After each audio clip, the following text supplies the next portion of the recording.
comme promis, voici ma seconde vidéo sur la danse irlandaise. J'en ai déjà fait une qui vous présentait un petit peu l'histoire, les différents types de danse, les costumes de cette danse. Mais là, je vais vous expliquer pourquoi, en fait, la caractéristique de la danse irlandaise, enfin spécifiquement du step dancing, c'est de se tenir vraiment droit, les bras tendus. Donc je vais vous expliquer un petit peu les différentes théories qui expliquent ça. Parce qu'en fait, effectivement, il n'y a pas vraiment de preuves écrites, mais il y a plein de différentes histoires qu'on peut entendre en Irlande. Donc la première histoire qu'on peut entendre, en fait, ça montre au XVIe siècle, lors de la répression anglaise. Je vous ai dit dans ma précédente vidéo sur la danse irlandaise que la reine Élisabeth Ier, elle aimait beaucoup les gigs irlandais. On sait qu'il y avait des danses d'origine irlandaise qui se dansaient à sa cour pour son divertissement. Et donc l'histoire, ce serait qu'en fait, il y aurait un groupe de danseurs irlandais qui aurait été amené à sa cour pour la divertir et danser.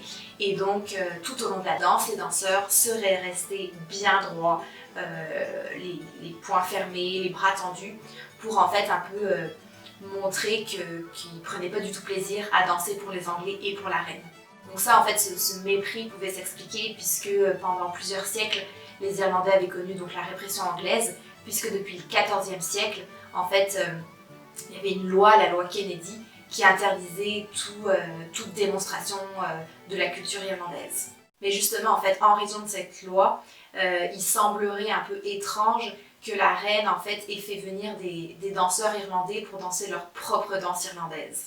Il y a aussi donc d'autres histoires similaires, donc en lien avec la répression anglaise, comme quoi les danseurs irlandais, ils dansaient dans les pubs en cachant leurs jambes derrière les bars, ou bien ils dansaient dans les jardins en se cachant aussi derrière les haies, pour que par-dessus les haies ou les bars, les Anglais ne voient pas que les Irlandais étaient en train de danser. Il y a aussi des théories similaires, mais cette fois-ci en référence au clergé. À cette époque, on disait souvent que l'Église catholique désapprouvait certains aspects de la danse irlandaise et donc qu'elle faisait tout pour en fait essayer de la contrôler ou de l'arrêter.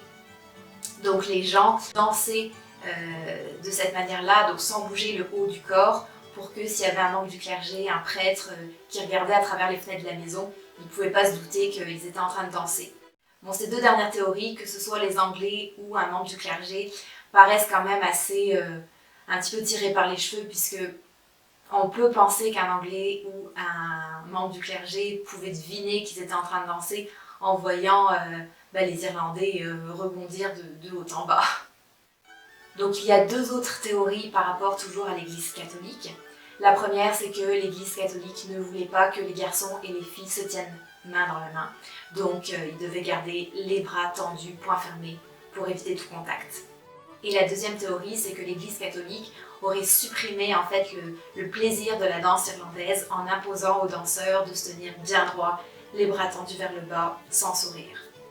Mais pour finir, la théorie la plus probable, la plus crédible, qui est soutenue par de nombreux historiens de la culture irlandaise, c'est que ça remonterait au XVIIIe siècle avec les maîtres de danse. En effet, ces maîtres de danse, ils aimaient l'étiquette, la discipline, la rigueur, et ils désapprouvaient tous les mouvements un petit peu de bras indisciplinés qu'on peut retrouver dans les danses de type Chennos. Vous pouvez aller voir ma vidéo sur les différents types de danse pour mieux comprendre.